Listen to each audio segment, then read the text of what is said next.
Well, hey, everybody. Welcome to the Great CEO Podcast. I'm Jim Schleckser. I'm your host today. And I've got with me another great CEO, Steve Walker of Walker Information. We're going to ask a couple of questions to Steve and see how he approaches the job of a CEO that makes him not just good, but great.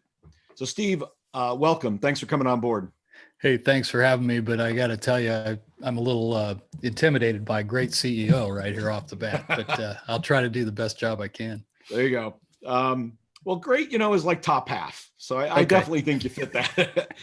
It's like high school, right? Right. More like graduate school. Everybody gets an A or a B. First is, in a few sentences, tell us who you are and what your company does. Yeah, my name's Steve Walker. I'm a third generation family business owner from Indianapolis, Indiana. My family has by legacy, a market research agency. My grandmother actually amazingly did door-to-door surveys starting in 1939. Wow. And we've been lucky enough to hang around there and stay in the business of helping organizations make better decisions by using facts and data around their customers and employees. The business has been through several transformations in my career, a lot of which has been brought about by technology and technological innovation. But most recently, we've kind of converted our company to be a service provider around survey software. So in a sense, we do all the things that we used to do, but now instead of full service, we're really supporting the various software applications that are out there for conducting surveys. Got it. All the know-how around the software, basically. Yeah, we define it as kind of implementation, training, engineering, managed, and then advisory. We really lead with our advisory services because, doing surveys and managing data is at essence sort of a commodity. But how you action that data, how do you use the data to improve your business performance is really where we add the value. Got it. So why do you win? Why do people come to your firm for that kind of service? I think a lot of it is our people and our culture and our experience. I mean, we've been really trying to master the science of marketing for 80 plus years. It is kind of, it is typically a combination of art and science. But like all things, the more scientific you can make it, over time, you're going to make better decisions. You're going to find advantages in the data that people that aren't using the data aren't going to find. And then just having a really, I think, a good reputation with our people and our referenceable clients. And I would say that we're probably not the greatest marketing organization, which is kind of, in a sense, ironic. But we have a really a dedicated group of people that I think executes projects really, really well. And so we don't really have a crappy version of what we do. That, again, over time, I think gives you a lot of pull in the marketplace when you really can say that you do high quality work and you have, thousands of referenceable clients that can argue that on your behalf. Great. One time I got asked for personal references. I said, would you like 100 of them, 200 of them? I mean, how many do you want, right? So you've got the same thing. You got thousands of them, which is great. So What percentage of your revenue recurs every year? Yeah, it's a great question. We don't really have subscription type models, but we do have a good track record. And this year we're running between 50 and 60%. In our old model, it used to be higher. But today, if we bill a client this year, we probably got, a 50, 60% chance that we'll bill as much or more next year. Okay. And so for us, that's good. I still, and a lot of this goes back to my relationship with you. You try to figure out ways to get recurring revenue. And it's easier said than done unless you can really get into the subscription type of services. Right. So that's repeat. They come back for more services. There's no contractual obligation year over year. It's just you're doing a good job, so they buy more. Yeah, and we actually structure our engagements as being multi-year oftentimes too. So a lot of times a client will sign on for 2 or 3 or 5 years. So, but there's always an out in our contracts too. Right. So what's the one thing, what's the point of constraint in this business? The one thing that if you could change, it would make the business materially better and grow faster? Today, that constraint tends to be the trade-off between opportunity and ramp up to having the talent. We are a professional services firm, so we have highly paid, highly talented, highly trained individuals in our organization. We cannot create excess resources overnight. We can't throw a second shift on at the factory. So our lead time to our supply chain, depending on the level, could be, on the low end, 6 to 8 weeks to productivity in the job. To at the high end, you're talking about trying to recruit somebody with, say, 10 or 15 years of consulting experience. So, and then, it's also a trade-off is, we are somewhat agency-like. If our revenues dip, we have a lot of fixed costs. So it's just always this yin and yang between, do we have I always joke about it, like the worst thing that can happen to us is we don't have enough business. The second worst thing that can happen is we have too much. Yeah. And you're really only at optimal when that pendulum's swinging. So, we've tried to place a lot more emphasis on the quality of our forecasting, and then trying to negotiate lead time on new contracts that allows us to, lay in a little more of a pipeline of work to be done so that we can hire a little bit in arrears. Right. Because again, it's actually one of the reasons why I don't put as much emphasis on short-term profitability, because we tend to add our cost in very fixed levels. Yep. And, or we're chasing revenue increases. So we could either look super profitable at time periods, or we could be a little less profitable at time periods. But again, it's that ability to balance that kind of that pendulum of having too much work or not enough work. Well, I think particularly when you've got a quality rep like you do, of we always deliver, there is no B version of what we do. Then you always want to have plenty of staff to make sure that you can deliver with quality every single time. Yeah. And if you have too much staff, then you can't make money. But if you don't have enough staff, then you're putting pressure on your top people. And even though you can incentivize that and they're professionals, they can only work that hard for so long. So without burning out. How many hours a week do you work? And then how do you allocate your time as a CEO?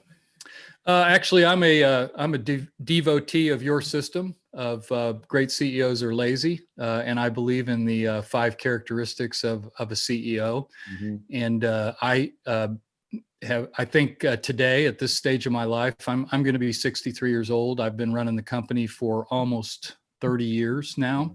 Mm-hmm. I have my children in the business, and so I'm sort of in the 4th quarter of my career. So I tend to spend a large majority of my time, I would say 90+% of my time, is on the business and not in the business today. I would say that I work an average of 50 to 55 hours a week. Mm-hmm.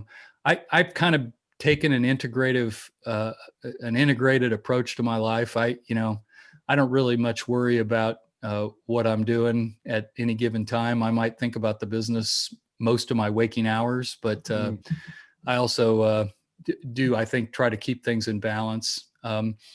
I do maintain a couple of key relationships in the organization, and I would say that's to the extent, to the degree I work in the business. Right. Player mode, right? Player mode, just on a couple of key relationships, and other important relationships like banks and attorneys and so forth. But primarily, I think I work on very strategic, long-term things like strategy, talent, compensation, performance management, the metrics, how we run the business. How I'm obsessed with basically having good systems of early indicators of how we're performing.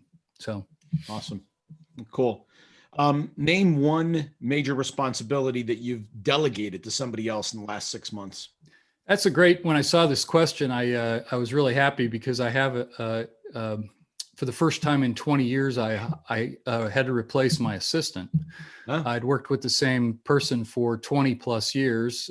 Her husband had retired about a couple of years ago, and she was sort of like on the fence. I knew the day was coming, but she retired last September, and then we went through a period of trying to find somebody, and it didn't work out a couple times. And then I did finally get somebody on board just this year, and she is awesome. She has she's college educated. She's really much more than an assistant, and so a lot of it is sort of the cadence, the organization, the preparation of all sort of our cycle of meetings and how we run the business. And she's really taken that on, and it's been it's been a big liberating thing for me, because I'm not even that good at it. But because we were kind of in between assistants, I'd been sort of like, scheduling meetings and making sure we got food and everybody's got the right invite for the Zoom, and it was a nightmare. But Wow. Anyway, I've got her on that, and actually even more like crafting the agendas and building in the time frames. And then now, since we're virtual, we're using some other tools that she's been able to introduce, and so Awesome. it's really neat. That's a good one. Got rid of that B-class assistant you had for a while and gave yourself more CEO time. That's perfect. Exactly. It's such a tough one to do, because you really do. You have to kind of back up to go forward. But man, you get the right person, and she's just awesome. I call her radar. I mean, it's like I ask her to do something and it's done. Yeah, nice. What are one or two things you've learned that are central to your CEO approach, or your philosophy, your sort of? Well, there's a lot of things, but a couple of ones that pop into my mind are, I think the job of the CEO is stress management. I think that, there are times where you need to be able to take stress out of the system. You need to be an optimist. You need to keep people focused. You need to keep people positive, that, when things are down. But then I think there's other times where you've got to inject a little stress into the system. Like when people get a little cocky, or, we start thinking we're a little better than maybe we are. So I think a lot of it is kind of keeping that, because I would say all the bad decisions I've made have been when things were going good. Okay. And all the best decisions I've made were when we had we were challenged, or when we were really in competitive situations. And one of the things I've just learned is I think that, it is just really the job of the CEO to have a good pulse on where the organization is, and make sure that you don't swing too far, either on the negative side or the positive side. Keep yourself in that space where you're sharp, where you're concerned about something, where you're moving the ball forward, because the rest of the market doesn't wait around for you. Right. You can only control what you're doing. Not under so much stress that you're doing, foot faults and self-induced errors, right? Yeah.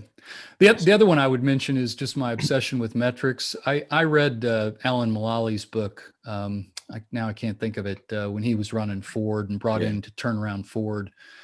But he kind of had this system of weekly indicators, and had his management come in, and they lived and died by them.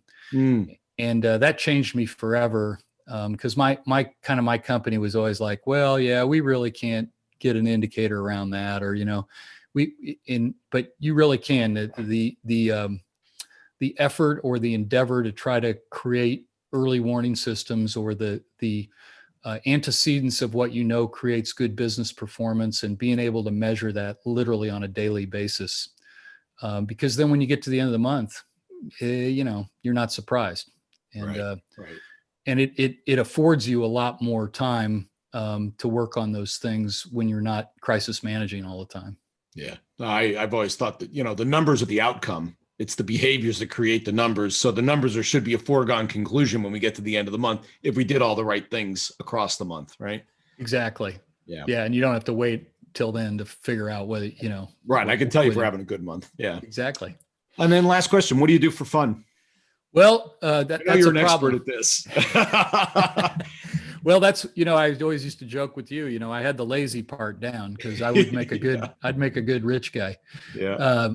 I have many, many interests, most of which I don't pursue as well as I should. But like you, I like food and wine, and entertaining, and social time with good friends and family. I lucky to have a lake place that I love very much. I'm actually doing the podcast from here today. It's a beautiful fall day here in northern Indiana. So I like to boat and fish, and I'm not a very good golfer, but I'm an avid golfer. And then being from Indianapolis, I'm a big motorsports nut. So I not only follow motorsports and golf, but I follow too many sports on TV. So all those things, and I like to read, especially history. Wow. Yeah, I could in that 50 hours of work somewhere in the middle of all that, right? yeah. Again, I'm looking forward to being a full-time recreator someday. Awesome. Well, great, Steve. This was phenomenal. Thank you so much for being on the Great CEO podcast, and really appreciate your time. Thank you. Well, thanks for having me, and obviously I'm a longtime friend and client of yours, and I just can't tell you how much that you and the CEO project have done for me. A lot of, I think, who I am as a CEO goes directly back to you and the small group that you put me in now almost 12 years ago. Wow. So appreciate it. Well, thank you, Steve. Appreciate it. Thank you very much. Thanks.